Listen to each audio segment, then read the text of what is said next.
My name is Wang, and I'm a pediatric oncologist and bone marrow transplant physician at the Dana-Farber Cancer Institute and Boston Children's Hospital.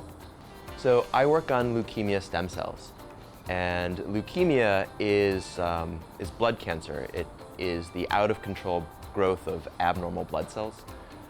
When I talk to my patients and their families about it, I tell them that they can think about it as a garden that's overgrown with weeds.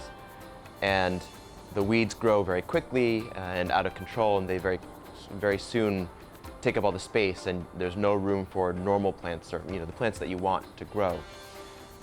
Conventional chemotherapy is kind of like taking a weed whacker to that overgrown garden. It cuts down the weeds, but they soon grow back. If you really want to get rid of the weeds, you have to not only get rid of the plants, but also the seeds that are in the soil. And leukemia stem cells are kind of like those seeds. They're the seeds of cancer that you can't see and that chemotherapy can't kill. That's actually one of the reasons that conventional chemotherapy fails. In pediatric AML, actually, the cure rate's only about 50%. And if we could come up with more intelligent therapies that targeted leukemia stem cells specifically, we could cure a lot more patients.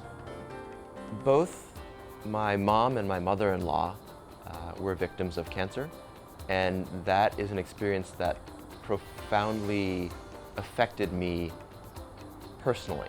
I have seen cancer destroy far too many lives for that not to be the thing that drives me to do what I do every day. This new partnership with the Sohn Foundation has really just been unbelievable. I was ecstatic when I found out that actually these things were even being offered. Pediatric cancer research is unbelievably underfunded. Only about 5% of the National Cancer Institute's budget goes towards funding pediatric cancer research.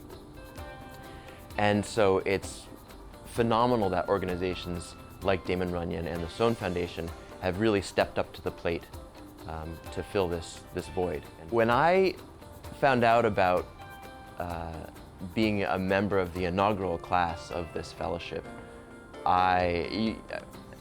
you couldn't have peeled me off of the ceiling. That's how excited I was and how pleased I was that I'd been chosen. It is impossible to overstate how important this award is. It's not just the money. I mean, the money is a lifeline that comes at a critical time in the career of young scientists. But even more than that is the knowledge that some of the top scientists in the world think that you're on the right track and the science that you're doing is good and valuable. That is an even greater gift.